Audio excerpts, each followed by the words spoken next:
இங்கே தேர்தல் பரப்புரை செய்வதற்காக வருகை வந்திருக்கிறார்கள். அந்த வகையிலே இந்த நிகழ்ச்சியிலே கலந்து கொண்டு சிறப்பித்துக் கொண்டிருக்கூடிய இந்திய தேசிய காங்கிரஸ் கட்சியினுடைய அபூர்வ வேட்பாளரை நம்முடைய கூட்டணி கட்சியின் தலைவர் தளபதி அவர்கள் தருமபுரிக்கு அளித்திருக்கிறார். சுறுசுறுப்பாக இயங்கக்கூடியவர், மக்கள் பிரச்சனையை கவனம் செலுத்தக்கூடியவர். அவர் நீதிமன்றத்தில் மட்டும் வாதாடி போராடி வழக்குகளை வெற்றி பெறவில்லை, மக்கள் மன்றத்திலும் போராடி வாதாடி மக்களுக்காக வெற்றி பெற வந்திருக்கிறார். அவருக்கு உங்களுடைய இரண்டு அணிகள் எதிரே இருக்கின்றன. ஒன்று பாஜக, இன்னொன்று அதிமுக. தமிழ்நாட்டு உரிமைகளை பறித்தது பாஜக, தமிழ்நாட்டு உரிமைகளை பறிப்பதற்கு துணை போனது அதிமுக. இந்த ரெண்டு கட்சிகளும் தமிழ்நாட்டுடைய உரிமைகளை பறித்திருக்கின்றன. ஒருவர் பறித்தார், இன்னொன்று துணை போயிருக்கின்றார். ஒருவர் எடுப்பவர், இன்னொரு கொடுப்பவர்.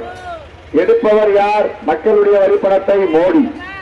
மக்களுக்கு கொடுப்பவர் யார்? திராவிட முன்னேற்ற கழகத்தின் தலைவர் முதலமைச்சர் அண்ணன் தளபதி அவர்கள். எடுப்பவருக்கும் கொடுப்பவருக்குமான தேர்தல் நடந்து கொண்டிருக்கிறது. எங்களுடைய தலைவர் ராகுல் காந்தி அவர்கள் நீதி 5 போதனைகளை வெளியிட்டிருக்கிறார். விவசாயிகளுக்கு குறைந்தபட்ச ஆதார விலை கொடுக்கப்படும் என்று வாக்குறுதி அளித்திருக்கிறார். வேலை வாய்ப்பில்லாத பட்டாதாரிகளுக்கும் டிப்ளமோ படித்தவர்களுக்கும் வருடத்திற்கு 1 லட்சம் ரூபாய் அளிக்கப்படும் என்று வாக்குறுதி அளித்திருக்கிறார்.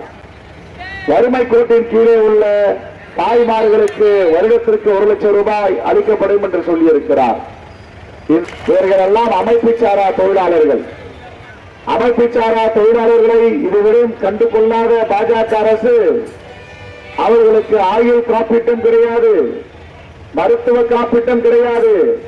அவர்களுக்கு இந்திய அரசியலமைப்பு சட்டத்தில் இருக்கின்ற பாதுகாப்பையும் எடுத்து விட்டார்கள். முத்தமிழர் கலைஞர் வரும்போது ஆட்சிக்கு 2006-11 44 சட்டங்களை கொண்டு வந்தார், தொழிலாளர் நல சட்டங்கள். இப்பொழுது மோடி அரசு அதை 2 சட்டங்களாக சுருக்கிவிட்டது. அதானிக்காகவும் அம்பானிக்காகவும். தொழிலாளர்களுக்காக இருக்கின்ற அணி இந்தியா கூட்டணி, தாய்மார்களுக்காக இருக்கின்ற ஒரு அரசியல் இயக்கம் இந்தியா கூட்டணி, இளைஞர்கள், பட்டம் படித்தவர்கள், ஏழை எளிய மக்கள், இதற்காக குரல் கொடுப்பதுதான் இந்தியா கூட்டணி. மோடியை பார்த்து கேட்கிறோம், எந்த விதத்தில் நீங்கள் வாக்கு செய்வதற்கு தமிழ்நாட்டுக்கு வருகிறீர்கள்? 2014ஆம் ஆண்டு நீங்கள் முதல் பிரதமர் வேட்பாளர் என்று அறிவித்தவுடன் திருச்சியில பிப்ரவரி 7ஆம் தேதி ஒரு பொதுக்கூட்டத்தில் வாக்குறுதி கொடுத்தீர்கள். என்னென்ன வாக்குறுதி? நான் ஆட்சிக்கு வந்தால் ஒரு வாக்காளருக்கும் 15 லட்சம் ரூபாய் அவருடைய வங்கி கணக்கில் 6 மாதத்தில் சேர்ப்பேன் என்று சொன்னீர்கள். சேர்த்தீர்களா? இந்தியாவில் உள்ள இளைஞர்களுக்கு வருடத்திற்கு 2 கோடி நபர்களுக்கு வேலை வாய்ப்பை அளிப்பேன் என்று சொன்னீர்கள். அளித்தீர்களா? நான் வந்தால் பெட்ரோல் டீசல் விலையை பாதியாக குறைப்பேன் என்று சொன்னீர்கள். குறித்தீர்களா? கேஸ் விலை 420 ரூபாய் விற்றது, பாதியாக குறைப்பேன் என்றீர்கள். ஆனால் 1000 ரூபாய்க்கு விண்ணை விட்டு அளவிற்கு விலைவாசி உயர்ந்திருக்கிறது. நீங்கள் எதை சொன்னீர்கள், எதை செய்திருக்கிறீர்கள்? நாங்கள் கேட்கிறோம், ஏதாவது ஒரு திட்டத்தை தமிழ்நாட்டிற்கு நீங்கள் வாக்குறுதி கொடுத்ததை சொல்லி இருக்கிறீர்களா, நடத்தி இருக்கிறீர்களா, நடைமுறை படித்திருக்கிறீர்களா? எல்லாமே உண்மைக்கு புறமானது. பொய் பேசுபவர்களை பார்த்திருக்கிறோம், மோடி மாதிரி பொய் பேசுபவர்கள் ஒருவரையும் நாம் பார்க்கவில்லை. இப்படிப்பட்ட ஒரு பாசிச ஆட்சியை அகற்ற வேண்டும் என்றால் நாம் உதயசூரியன் சின்னத்தில் வாக்களித்து இந்த நாட்டிற்கு 2ஆம் விடுதலை போரில் வெற்றி பெற வைக்க வேண்டும். இந்தியா கூட்டணியின் தோழமையில் இருக்கின்ற திராவிட முன்னேற்ற கழகம் ஆட்சி அமைத்தது. என்னென்ன வாக்குறுதி கொடுத்தார்? மாண்பு முதலமைச்சர் தளபதி அவர்கள் கொடுத்த வாக்குறுதியை 80 விழுக்காடுக்கு மேல் 2 வருடங்களில் நிறைவேற்றி காட்டுகிறார். 80 விழுக்காடு 2 ஆண்டுகளில் நிறைவேற்றி காட்டியவர் தளபதி அவர்கள். அது மட்டுமல்ல, அவர் சொல்லாத வாக்குறுதியை தமிழ்நாட்டு மக்களுக்கு கொடையாக அளித்திருக்கிறார். இல்லம் தேடி கல்வி, மக்களை தேடி மருத்துவம், புதுமை பெண், நான் முதல்வன், இன்னுயிர் காப்பம் 48, பெருந்தலைவர் காமராஜர் மதிய உணவு திட்டத்தை கொண்டு வந்தார். தளபதி அவர்கள் காலை உணவு திட்டத்தை கொண்டு வந்திருக்கிறார். இந்த காலை உணவு திட்டம் தமிழ்நாட்டில் ஆரம்பித்து எல்லா மாநிலங்களுக்கும் அதை நடைமுறைப்படுத்தப்படுகிறது. இப்படி ஏதாவது மோடியால ஒண்ணு சொல்ல முடியுமா?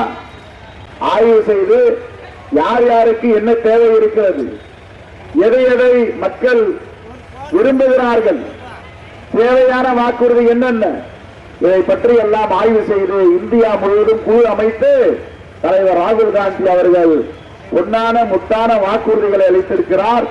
நாங்கள் கொடுத்த வாக்குறுதியை நிறைவேற்றுவோம். மோடி கொடுத்த வாக்குறுதியை நிறைவேற்றியிருக்கிறாரா? இதுதான் மக்கள் கேட்கும் கேள்வி. 100 ஆண்டுகள் வரலாறு காணாத பெருமழை, காற்றாற்று வெள்ளம் சென்னையே மிதந்தது, தூத்துக்குடி மிதந்தது, தமிழ்நாடு மிகப்பெரிய பாதிப்புக்குள்ளானது. ஆனால் மோடி வந்து எட்டி பார்க்கவில்லை. 37,000 கோடி இழப்பீடு என்று அறிக்கை கொடுத்தோம். 1 ரூபாய் இதுவரை கொடுக்கவில்லை. எதையும் செய்யாத மோடி தமிழ்நாட்டிற்கு, தமிழ்நாட்டு உரிமைகளை பறித்த மோடி வாக்கு சேகரிக்க வருகிறாரு. எந்த விதத்தில் இது நியாயம்? அவருக்கு துணை போன எடப்பாடி வாக்கு சேகரிக்க வருகிறாரு. தமிழ்நாட்டு உரிமைக்காக என்னென்ன இவர்கள் செய்திருக்கிறார்கள், தமிழ்நாட்டு நலனுக்காக என்னென்ன திட்டங்களை கொண்டு வந்திருக்கிறார்கள், இதையெல்லாம் மக்கள் கேள்வி கேட்கிறார்கள். இதற்கெல்லாம் அவர்கள் பதில் சொல்ல வேண்டும். உலகத்திலேயே வரலாறு காணாத ஊழல், தேர்தல் நன்கொடை பத்திரம் உச்சநீதிமன்றம் தீர்ப்பளித்திருக்கிறது. புதுதில்லியில வெளியிடுங்கள் என்று அமலாக்கத்துறை, சிபிஐ, இன்கம் டாக்ஸ் இதையெல்லாம் அனுப்பி சோதனை செய்வார்கள். நாளையில பாஜக வங்கிக்கு பணம் வரும். இது என்ன அரசியலமைப்பு சட்டத்தை இவர் நடைமுறைப்படுத்துகிறார் என்பதுதான் கேள்வி. அன்பார்ந்த பெரியவர்களே, தாய்மார்களே, இன்று நாடு ஆபத்தான நிலையில் இருக்கிறது. நேற்றுக்கு கூட சீனாவில மாண்ட்ரின் மொழியில 30 இடங்களில் சீனாவின் பெயரை வைக்கப்பட்டு இருக்கிறது, ஆக்கிரமணம் செய்யப்பட்டு இருக்கிறது. 2000 சதுர ஸ்கொயர் கிலோமீட்டர். நாட்டையும் விட்டுக் கொடுக்கிறார், நாட்டு உரிமைகளையும் விட்டுக் கொடுக்கிறார், மக்களையும் மாற்றி வளைக்கிறார். இப்படிப்பட்ட ஆட்சி அகன்று உங்களுக்காக உழைக்கும், உங்களுக்காக வாதாடும், உங்களுக்காக போராடும் அற்புதமான வேட்பாளர், அபூர்வ வேட்பாளர் வழக்கறிஞர் மணி அவர்களுக்கு உதயசூரியன் சின்னத்தில் வாக்களியுங்கள், வாக்களியுங்கள் என்று கேட்டு